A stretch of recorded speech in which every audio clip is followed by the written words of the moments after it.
اخواني نرحب فيكم اليوم في نهاية فعاليات كرة الطائرة في دورة حتى الرمضانية. اليوم ان شاء الله عندنا تتويج كرة طائرة الكبار، تتويج كرة طائرة الناشئين، تتويج كرة طائرة بلاي ستيشن الشاطئية، وتتويج لاعبين البلاي ستيشن اللي فازوا في المسابقات الفردية والجماعية. ورمضان علينا وعليكم خير ان شاء الله.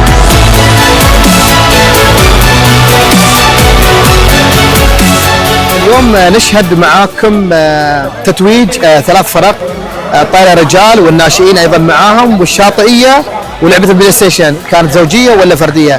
حقيقة هذا مهرجان وعلى ختام نحن دورات حتى رمضانية، تبقى لنا يومين عسى الله يقدرنا ان شاء الله نختمها.